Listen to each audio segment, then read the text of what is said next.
दोस्तों, आज से कुछ दिनों पहले मैंने Roku Roku the promise to the witch नाम की एक जापानीज हॉरर मूवी को देखा था, जिसकी स्टोरी उसी लंबी गर्दन वाली भूतनी के ऊपर है जो हम लोग डोरेमोन में देखा करते थे।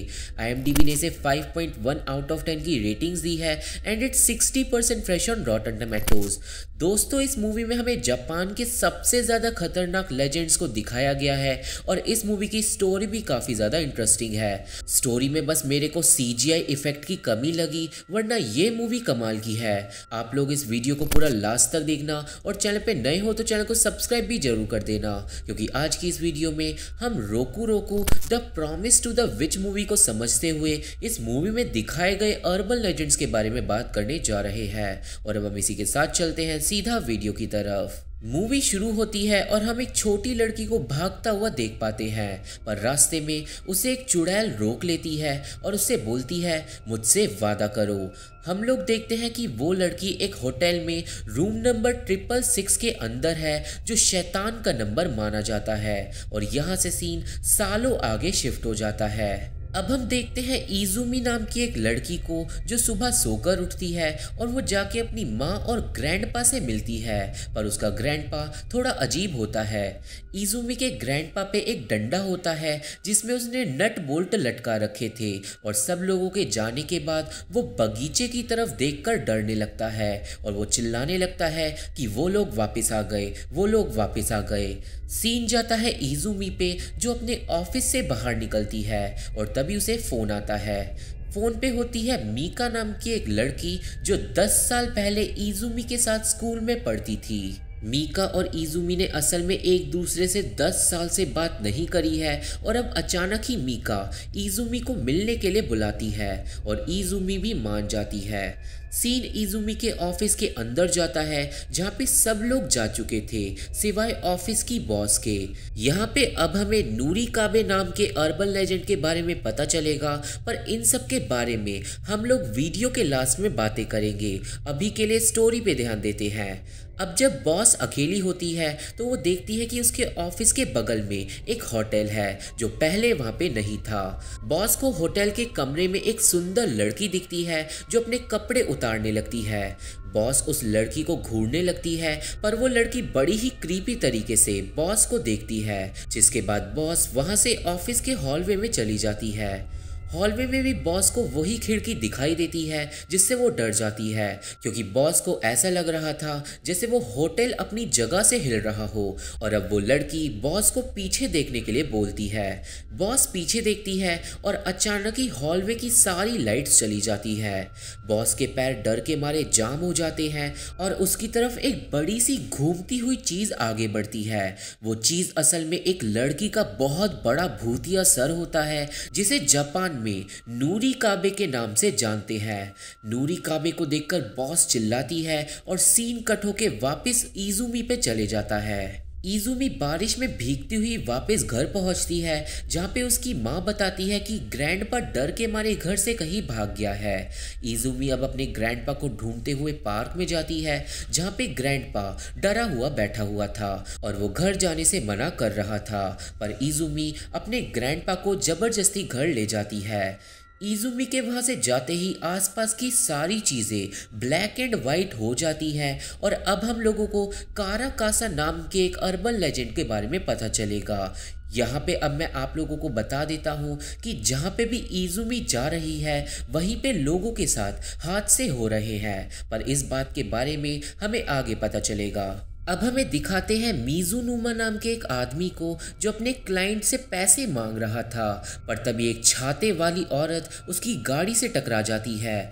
मिजुनुमा तुरंत ही गाड़ी से उतरकर चेक करता है, पर उसकी गाड़ी से कोई भी नहीं टकराया था। इसके बाद वो एक पब्लिक टॉयलेट में टॉयलेट करने जाता है, पर वहाँ पे कोई लड़की उसका नाम पुकारने लगती है, जिससे वो डर के भागता है। मिजुनुमा अपनी गाड़ी के अंदर बैठने ही वाला था कि तभी वो छाते वाली औरत वहाँ पे आ जाती है। उस औरत को देखकर मिजुनुमा उस पे चिल्लाने लगता है, पर जब वो उसके पास जाता है तो उसके होश उड़ जाते हैं, क्योंकि उस औरत की सिर्फ एक ही टांग थी और मिजुनुमा समझ जाता है कि उसके पास काराकासा आ गई है। मिजुनुमा अब काराकासा से बच के भागता है, पर काराकासा उसे पकड़ लेती है और अपने साथ नरक में ले जाती है। सीन अगले दिन पे शिफ्ट होता है जहाँ पे इजुमी और उसकी माँ ग्रैंडपा को बगीचे में देखते हैं और ग्रैंडपा अपने अजीब से डंडे से किसी से लड़ाई कर रहा था, पर इजुमी की माँ तो ग्रैंडपा को पागल समझ रही थी। इसके बाद इजुमी घर से निकलती है, तभी उसका ग्रैंडपा उसे रोक लेता है और ग्रैंडपा एक नट बोल्ट वाले प्रोटेक्शन चार्म को इजुमी की कमर पे बांध देता है और वो उससे भागने की बजाय लड़ने के लिए बोलता है। इजुमी को ज़्यादा कुछ समझ नहीं आता और वो मीका से मिलने के लिए चली जाती है। वो कुछ सीढ़ियों पे बैठ के मीका का इंतज़ार करती है और वहाँ से थोड़ी ही दूरी पे एक समुंदर होता है जहाँ पे हमें पता चलेगा उमीबोज़ू के बारे में। समुंदर के किनारे पे दो बच्चे फिशिंग कर रहे थे और तभी एक बच्चा समुंदर में से एक लकड़ी का फट्टा बाहर निकालता है। उस फट्टे के अंदर एक छेद होता है जिसमें से वो बच्चा देखता है। वो बच्चा अपनी दोस्त को बताता है कि उस छेद के अंदर से उसे एक बहुत बड़ी चीज़ दिखाई दे रही है और वो दोनों ही बच्चे शोर मचाने लगते हैं। उन दोनों के शोर से पास में एक अंकल को परेशानी हो रही थी और तभी वो बच्चे डरते हुए वहाँ से भाग जाते हैं। बच्चों के जाने के बाद वो अंकल उस फट्टे को उठाता है और उस छेद के अंदर से देखता है और उसे एक बहुत बड़ा पत्थर समुंदर में दिखाई देता है जो असलियत में वहाँ पे नहीं था। वो पत्थर धीरे धीरे बड़ा होता जाता है और जल्दी ही अंकल समझ जाता है कि वो कोई पत्थर नहीं है, एक डिमोनिक एंटिटी है। उस एंटिटी की आंखों की जगह इंसानों के सर लगे हुए होते हैं और दांतों की जगह इंसानों के हाथ होते हैं और वो एंटिटी उस अंकल को पकड़ लेती है। वो अंकल अब किनारे से गायब हो जाता है और ये खबर जल्दी ही न्यूज़ पे भी आ जाती है और ये खबर सुनने के बाद ग्रैंडपा घबरा जाता है। सीन जाता है इजुमी पे जिसके पास मीका आ जाती है। वो दोनों ही एक दूसरे को देखकर खुश होते हैं और वो दोनों साथ में कुछ खाने के लिए चले जाते हैं। वो दोनों एक रास्ते से निकलते हैं और तभी दो रिपोर्टर इजुमी के पीछे से निकलते हैं और अब हमें पता चलेगा हाको ओना के बारे में। उन रिपोर्टर्स में से एक का नाम होता है सातो और एक का नाम होता है जेंडा और वो दोनों एक अबेंडेंड बिल्डिंग में फ़ोटोज़ खींचने के लिए पहुंचते हैं। वो बिल्डिंग अंदर से काफ़ी ज़्यादा डरावनी होती है और फोटोज़ खींचते वक्त जेंडा को एक लड़की के पैर दिखाई देते हैं। जेंडा सातो को बुलाता है और उन दोनों को लगता है कि ये कोई पुतला है। सातो अब उस लड़की के पैर को खींचकर उसे बाहर निकालता है, पर उस लड़की के सर की जगह एक बड़ा सा बॉक्स लगा हुआ था। सातो एक आयरन रोड से उस बॉक्स को खोलने की कोशिश करता है, पर वो फेल हो जाता है और रॉड भी टूट जाती है। सातो के बाद जेंडा उस बॉक्स को चेक करता है, पर तभी बॉक्स के अंदर से समुंदर का पानी निकलने लगता है। वो बॉक्स अचानक ही पानी के प्रेशर से खुल जाता है और जेंडा की नाक फूट जाती है और इसके बाद उस लड़की का भयानक चेहरा बॉक्स में दिखाई देता है और सातो समझ जाता है कि वो हाको ओना है। हाको ओना अब उठ के खड़ी हो जाती है जो बहुत ही ज़्यादा डरावनी होती है, पर जेंडा एक बड़ी सी रॉड से हाको ओना का सर ही उसकी बॉडी से अलग कर देता है। सर अलग होने के बाद भी हाको ओना हंसती रहती है और जेंडा अपने दोस्त को छोड़कर वहां से भाग जाता है। सातो तो डर के मारे भाग भी नहीं पा रहा था और अब हाको ओना का शरीर अपना सर वापस लगा लेता है, जिसके बाद हाको ओना सातो को मार डालती है। सीन वापस जाता है मीका और इजुमी पे, जहाँ पे मीका एक ड्राइंग बनाती है जो वो दोनों बचपन में बनाया करते थे और ये वही वाली ड्राइंग है जो कुछ देर पहले सातो को उस अबेंडेंड बिल्डिंग में मिली थी। अब तभी मीका का फ़ोन बजता है, बट वो फ़ोन नहीं उठाती और सीन जाता है योसुके नाम के एक टीनेज लड़के पे। योसुके पहुंचता है एक अजीब होटल के पास जो पहले वहां पे नहीं था और अब हमें पता चलेगा रोकू रोकू के बारे में। योसुके उस होटल में रुकने का फैसला करता है और उसे रूम नंबर 666 को असाइन किया जाता है। उस रूम में सब कुछ बहुत ही ज़्यादा ईरी होता है और योसुके को एक सुंदर औरत बालकनी से दिखाई देती है।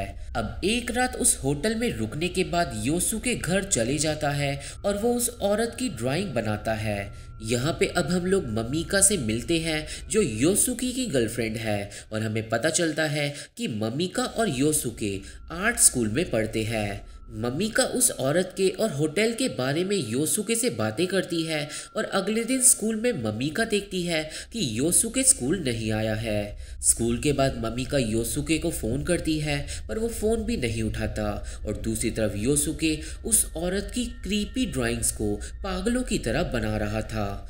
थोड़ी रिसर्च करने के बाद मम्मी का योसुके के घर पहुंचती है जहां पे वो डरी हुई थी क्योंकि उसे पता चला था कि जिस होटल में योसुके रुका था वो असलियत में है ही नहीं। मम्मी का अब योसुके से सवाल पूछने लगती है पर वो कोई भी जवाब नहीं दे रहा था और गुस्से में मम्मी का सारी ड्राइंग्स को खिड़की से फेंकने लगती है। अब जब वो ऐसा कर रही थी तभी योसुके खड़ा होता है और खिड़की से नीचे कूदकर सुसाइड कर लेता है और मम्मी का बुरी तरह डर जाती है। मम्मी का तुरंत ही बिल्डिंग के बाहर जाके योसुके के पास पहुंचती है पर वो जब ऊपर बालकनी पे देखती है तो वही औरत नीचे की तरफ देख रही थी। अब अचानक ही योसुके की सारी पेंटिंग्स नीचे गिरने लगती हैं और उन पेंटिंग से ही हमें रोकू रोकू के लेजेंड को समझा दिया जाता है जिसके बारे में मैं वीडियो के एंड में बताऊंगा। उन पेंटिंग्स को देखकर मम्मी का समझ जाती है कि वो औरत रोकू रोकू है और तभी रोकू रोकू अपनी लंबी गर्दन से मम्मी का तक पहुंच जाती है और उसके कान में कुछ विस्पर करती है। अब मैं यहाँ पे बताना चाहूँगा कि जो ये योसुके वाला सीन था ये इज़ुमी से बिल्कुल भी कनेक्टेड नहीं है और इसके बाद हमें इज़ुमी और मीका को दिखाते हैं और वो दोनों उसी अनजान होटल के बाहर पहुँच जाती हैं। उस होटल को देखने के बाद इज़ुमी को अपने बचपन के कुछ पल याद आने लगते हैं और वो दोनों फैसला करते हैं उस होटल में जाके खाना खाने का। अब उस होटल के अंदर मीका और इज़ुमी बातें करते हैं जहाँ पे हमें पता चलता है कि मीका शादी करने वाली है। थोड़ी देर बाद मीका टॉयलेट करने जाती है और इज़ुमी उसका फ़ोन देखती है जो बार बार बजे जा रहा था। इज़ुमी देखती है कि केंता नाम के एक लड़के ने मीका को 58 बार फ़ोन किया है पर मीका ने फ़ोन एक बार भी नहीं उठाया। उसी टाइम पे फिर से केंटा का फ़ोन आ जाता है और इज़ुमी फ़ोन उठा लेती है। फ़ोन पे केंटा इज़ुमी को मीका समझकर उसे बहुत सारी गालियां देने लगता है और हमें पता चलता है कि केंटा ही मीका का लवर है। पर इज़ुमी को केंटा की बातें सुनने के बाद ऐसा लगता है कि मीका को केंटा से शादी नहीं करनी चाहिए। यहाँ से सीन जाता है एक दूसरी बिल्डिंग के बाहर जो उसी होटल के पास में होती है और अब हम लोगों को निकोमे के बारे में पता चलेगा। हम लोग वहाँ पे कन्ना और उसकी मम्मी को देखते हैं जहाँ पे कन्ना घर पे एक बच्ची की ट्रॉली को लेके आती है। कन्ना की माँ उससे ट्रॉली के बारे में पूछती है और कन्ना बताती है कि एक अजीब औरत ने पार्क में उसे वो ट्रॉली दी थी और उस औरत ने कन्ना को बोला कि उस ट्रॉली के अंदर एक बिल्ली है जिसका ख्याल कन्ना को रखना है। कन्ना की माँ देखती है कि उस ट्रॉली के अंदर कुछ अजीब चीज़ें हैं और एक गोल चीज़ न्यूज़पेपर के अंदर लिपटी हुई है पर कन्ना की माँ उस ट्रॉली को वापस पार्क में ले जाती है और वहीं पे छोड़ के आ जाती है। घर पहुंचने के बाद कन्ना की माँ वो ट्रॉली हॉलवे में देखती है और वो इस बार उसे स्टोर रूम में फेंक आती है। कन्ना की माँ वापस घर में आती है पर वो ट्रॉली ऑलरेडी घर में ही थी और एक और बार फिर से कन्ना की माँ ट्रॉली को फेंक कर आती है। अब एक बार फिर से जब कन्ना की माँ हॉलवे में पहुंचती है उसे फिर से वो ट्रॉली दिखाई देती है पर इस बार उस ट्रॉली को एक भयानक आत्मा चला रही थी। ये देखकर कन्ना की माँ बेसमेंट में भाग जाती है जहाँ पे उसे हर जगह न्यूज़पेपर में लिपटी हुई डेड बॉडीज मिलती है और फिर निकोमे शैतान कन्ना की माँ को भी पकड़ लेता है। इसके बाद हमें कन्ना को दिखाते हैं जहाँ पे वो भूतनी ट्रॉली को कन्ना के घर के सामने छोड़ गई थी। कन्ना उस ट्रॉली के अंदर देखती है जिसमें कोई और चीज़ न्यूज़पेपर में लिपटी हुई थी और हम लोग उस चीज़ को देखकर समझ जाते हैं कि वो चीज़ कन्ना की माँ का कटा हुआ सर है। सीन वापस उसी अजीब होटल में जाता है जहाँ पे हम रूम नंबर 406 को देख पाते हैं और अब हमें हितोत्सुमे के बारे में पता चलेगा।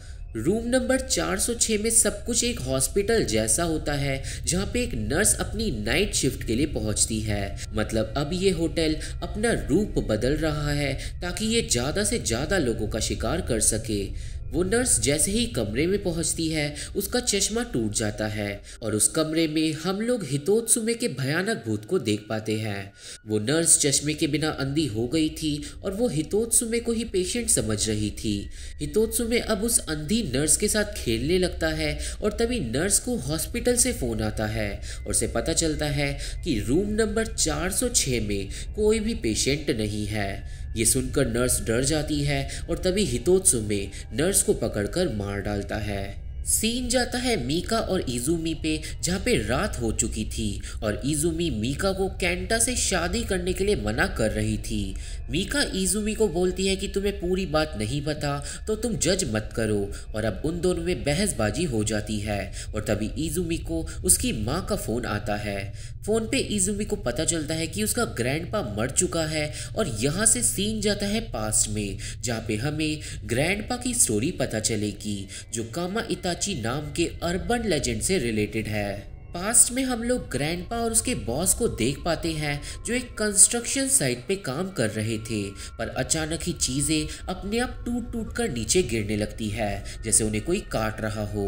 ग्रैंडपा के बॉस को अब एक बच्चा कमरे के कोने में दिखाई देता है, पर उसके हाथ में बड़े बड़े ब्लेड जुड़े हुए थे और वो बच्चा नहीं कामा इताची होता है जिसकी रफ्तार रोशनी से भी ज्यादा तेज होती है। कामा इताची ग्रैंडपा के बॉस के 2 टुकड़े करके उसे बुरी तरह मार डालता है और फिर वो ग्रैंडपा को मारने के लिए बढ़ता है, पर तभी ग्रैंडपा एक कप को हिला देता है जिसके अंदर रखे हुए थे नट बोल्ट्स और उन नट बोल्ट्स की आवाज से कामा इताची को बहुत ज्यादा दर्द होता है। ग्रैंडपा समझ जाता है कि इन भूतों की कमजोरी नट बोल्ट की आवाज है और वो उस कप को उठा के हिलाने लगता है और कामा इताची डर के वहां से भाग जाता है, पर वो ग्रैंडपा को ये बोल के जाता है कि वो वापस जरूर आएगा। उस दिन के बाद से ही ग्रैंडपा नट बोल्ट्स को अपने पास रखने लगा था और इसलिए ही बूढ़ा होने के बाद उस पे एक ऐसा डंडा था जिसमें उसने बहुत सारे नट बोल्ट को लटका रखा था। और जब कामा इताची सालों बाद ग्रैंडपा को मारने आया तो इसलिए ही ग्रैंडपा अजीब बिहेव करने लगा था। सीन प्रेजेंट में आता है जहाँ पे इजुमी को अपने ग्रैंडपा की मौत के बारे में पता चलता है और वो तुरंत ही वहाँ से भागती है, पर तभी कोई होटल की छत से नीचे गिरता है और इजुमी रुक जाती है।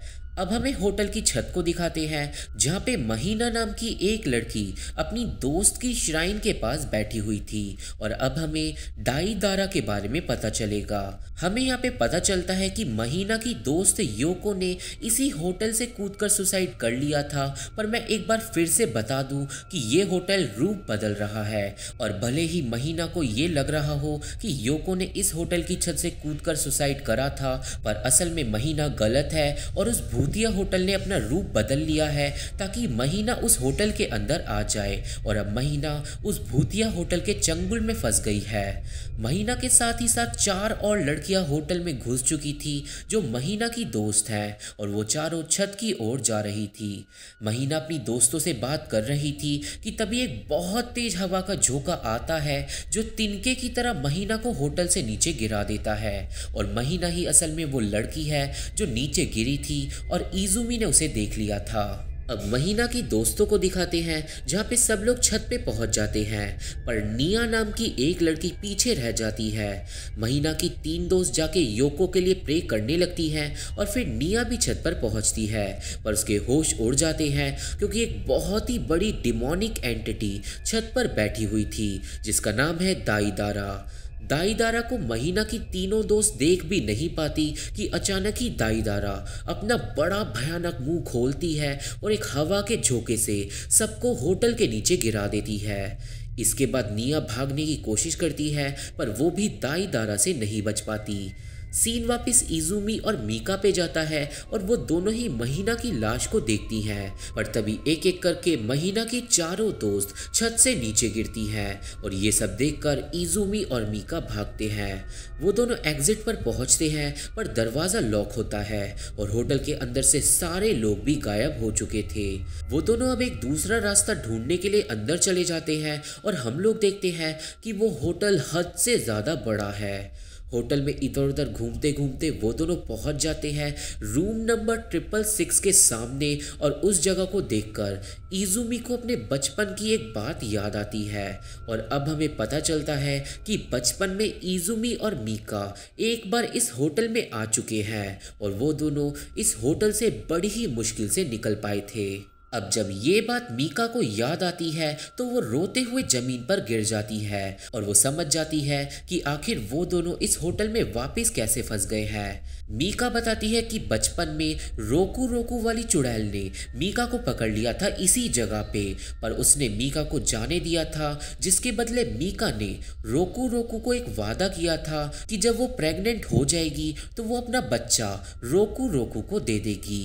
मीका अब इजुमी को बताती है कि वो अब प्रेग्नेंट है और वो इसलिए ही कैंटा से शादी कर रही है और इसलिए ही रोकू रोकू शहर में वापस आई है ताकि वो मीका का बच्चा ले जा सके।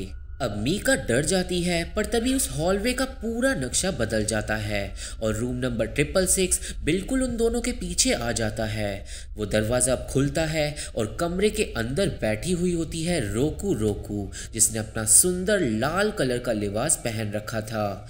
रोकू रोकू उठ के अब खड़ी होती है और उसकी गर्दन एक सांप की तरह लंबी होने लगती है। वो डरावनी खौफनाक आत्मा अपनी लंबी गर्दन को लेके आती है और मीका के कान में बोलती है, हमारा वादा। मीका अब डर के भागती है, पर रोकू रोकू ने रास्ता रोक लिया था और फिर मीका रूम नंबर 666 के अंदर ही भाग जाती है और तभी इजुमी नोटिस करती है कि रोकू रोकू को उसके नट बोल्ट वाले प्रोटेक्शन चार्म से प्रॉब्लम हो रही है और इजुमी उस चार्म का यूज करती है और रोकू रोकू से बच के भागती है और उसे अपने ग्रैंडपा की सारी बातें याद आ जाती है।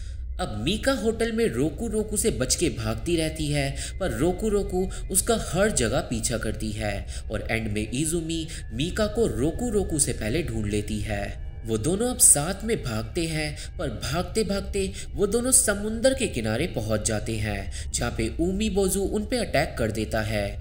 उमीबोजू उन दोनों को खा जाता है, पर वो दोनों पहुंच जाते हैं सीधा नूरी काबे के पास। नूरी काबे से भागते भागते वो दोनों काराकस्सा के पास भी पहुंच जाते हैं और वहां से वो दोनों हितोत्सुमे के पास भी पहुंच जाते हैं। मतलब अब सारे के सारे भूत मीका और इजुमी के पीछे पड़ गए हैं। वो दोनों रास्ते में हाको ओना और निकोमे से भी टकराते हैं और इसके बाद कामा इताची भी उन पे हमला कर देता है, बट एंड में फाइनली सारी आत्माओं से बचते हुए वो दोनों पहुंच जाती है होटल की छत पर। मीका तो अब बहुत बुरी तरह डर चुकी थी और वो सारी उम्मीद खो चुकी थी, पर छत के किनारे को देखकर इजुमी को याद आता है कि बचपन में वो दोनों छत के किनारे से नीचे कूद गए थे और नीचे गिरते ही वो दोनों वापस असली दुनिया में पहुंच गई थी और इसलिए मीका और इजुमी फिर से छत से कूदने का फैसला करती हैं। वो दोनों अब एक दूसरे का हाथ पकड़कर किनारे पे खड़ी हो जाती हैं, जहाँ पे मीका बताती है कि वो 10 साल बाद इजुमी से मिलने इसलिए आई क्योंकि बचपन में मीका ने इजुमी से वादा किया था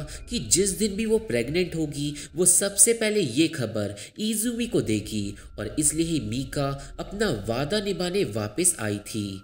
वो दोनों अब छत से कूदने ही वाले थे, पर उन्हें नहीं पता था कि दाईदारा उनके पीछे ही खड़ा है और दाईदारा अपने हवा वाले झोंके को छोड़ देता है और मीका और इजुमी होटल से नीचे गिर जाती हैं। पर क्योंकि रोकू रोकू ने अभी तक मीका से अपना वादा पूरा नहीं किया था, तो वो मीका और इजुमी को बचा लेती है और वो दोनों ही असली दुनिया से रोकू रोकू की दुनिया में पहुंच जाते हैं। उस अजीब दुनिया में रोकू रोकू ने बहुत सारे अनबोर्न बच्चों को कैद कर रखा था और अब एक मकड़ी की तरह रोकू रोकू उन दोनों लड़कियों की तरफ बढ़ती है।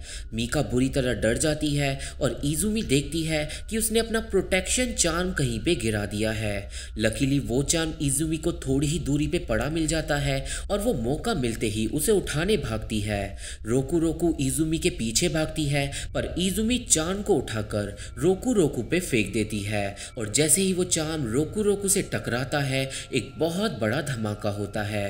धमाके के बाद इजुमी और मीका देखते हैं कि रोकू रोकू की एक आंख फूट गई है और वो बहुत ज्यादा गुस्से में आ जाती है।